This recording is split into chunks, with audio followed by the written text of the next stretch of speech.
Hello, my name's Amanda, and I'm joined by Clarissa today, who's part of our FLARE group, to look at how we're trying to work differently with families in Bexley. Clarissa, do you want to introduce yourself?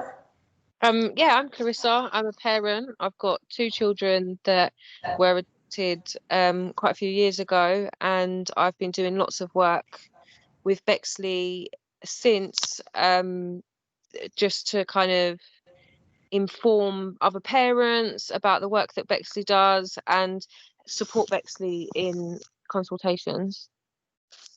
Thank you, Clarissa. And could we just say a little bit about, I met you first probably about a year ago now, and we've been doing lots of work together. We've been having discussions about how we communicate with families. And I remember when you came to our conference last year and spoke with some other parents about your experience when you've accessed services or when you've had to engage with social workers.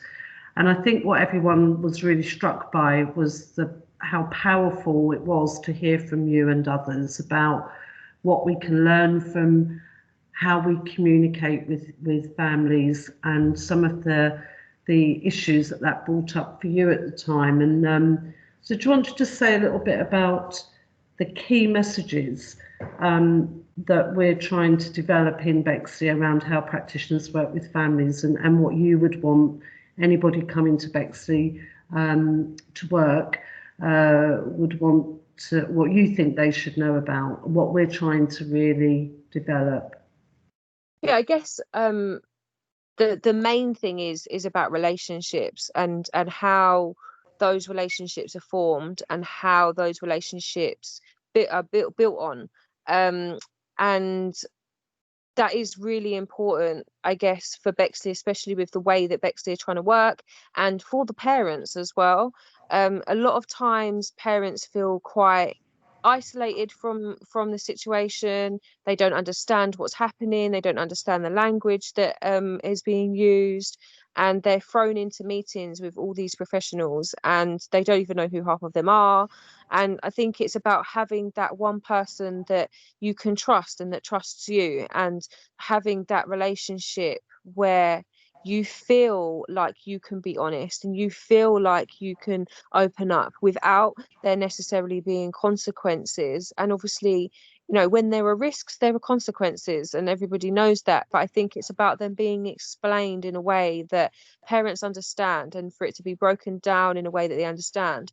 And the fact is that we're all individual and we're all different, and we all understand things and take information in completely differently, and our level of understanding is completely different. And some parents do have learning difficulties, some do have disabilities, some do have other issues, mental health, substance misuse, domestic violence. And I think it's about working in a way that is individual to that person.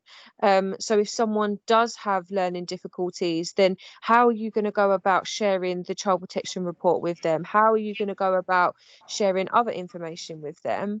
And I guess for me and lots of the parents that I work and speak with, we all kind of feel the same, in the sense that we just want to understand and we just want to get it, especially when there's concerns, because a lot of the time parents don't understand what them concerns mean.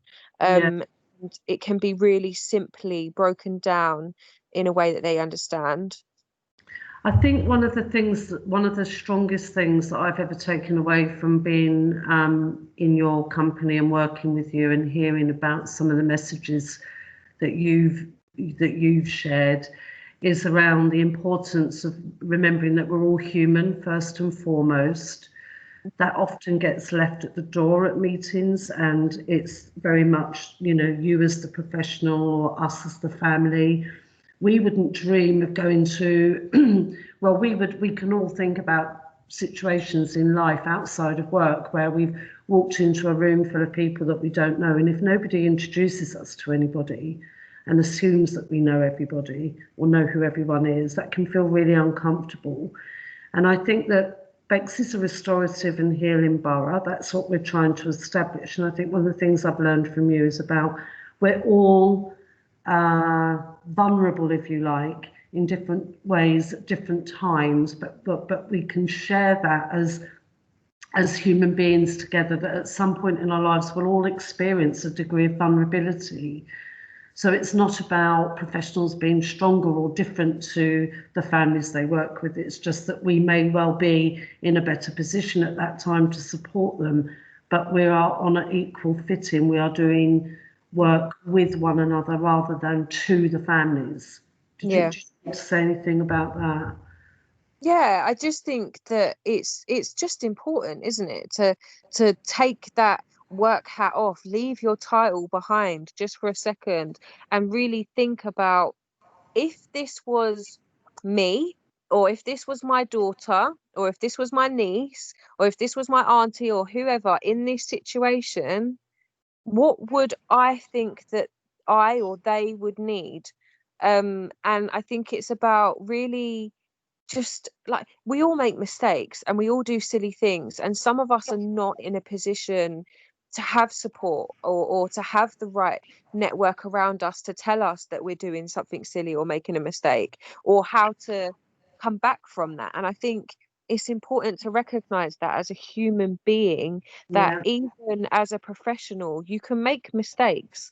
You know, time and time again I've read reports where my name is incorrect, or just the basic information is not correct, and that's human error.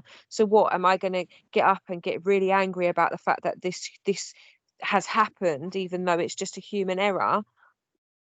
And in those situations parents do, and the reason why they do is because they are being targeted. That's how they feel. They feel like they're being targeted. They feel like they have no choice and they have no control. And I think it's about giving a little bit of that control back, because families are the experts of their lives. They know what works and what doesn't work, and we're all completely different. And I just think it's about not being judgmental, not going into that home with an expectation, and just really just allowing families to thrive in the community that they live in, and to be able to do that in a way that they want to do.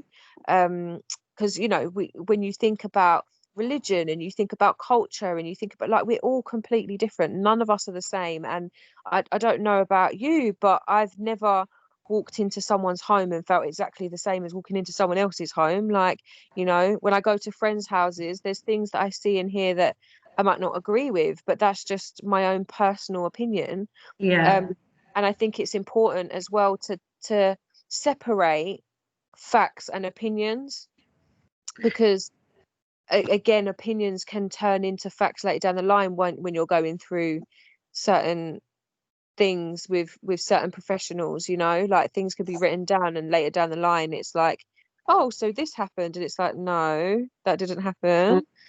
And I think one of the things that came up before is how quickly that gets passed like a baton to the next person becoming involved with that family. So, these kind of opinions almost become history, and they're not really. So I Yeah. think it goes back to that relationship building around, let's not someone have to tell their story to 50 different people.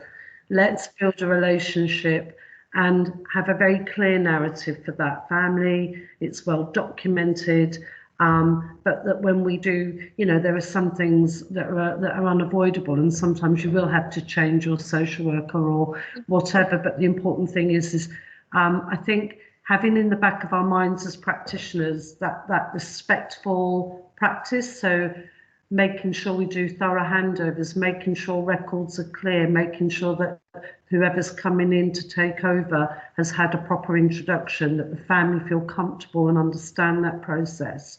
And I think three of the things that I took away from the conference last year was the importance of respect, having an open mind, and listening. And I think you've always said something around listening, I think about properly hearing. Did you want to just end on Yeah. something Well, on that? it's not necessarily about listening. It's about, so a young person that I was working with before, totally separate to all of this. I was doing youth work, and he said something, and it really stayed with me, that it's not about listening, it's about feeling. Like, when you listen to music, do you hear it or do you feel it?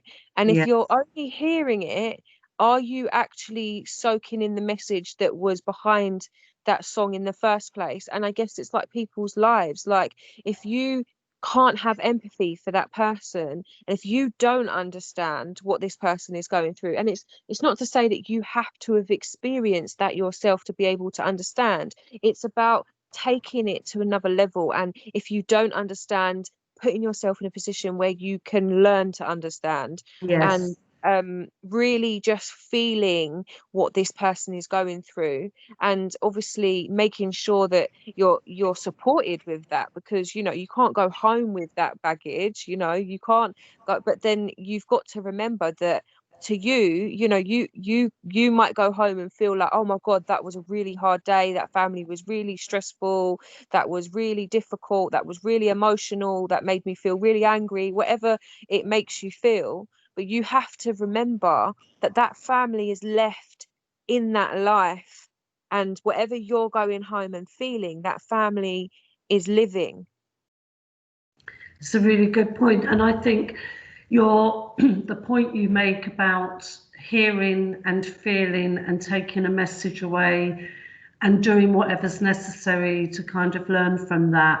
I'd like to think that Bexley as a borough, albeit incredibly early on its journey, is trying now to take that to the next level, and not in a tokenistic way, but really listening to what families say. And what we've started to do is, instead of deciding that we should do something and then asking people what they think, we're actually in the room with them at the start of those conversations to say, what do you need? What do you think we need to be looking at first?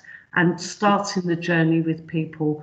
And I think that's the message I would like to get across to any new people wanting to come and work in Bexley, is it is a fundamental part of our practice now to work restoratively with families and to come with that spirit. Yeah. Okay. Well, thank you, Clarissa, and we hope that that gives people a flavour of the genuine efforts that we're trying to make to break down barriers. Thank you. Goodbye. Thank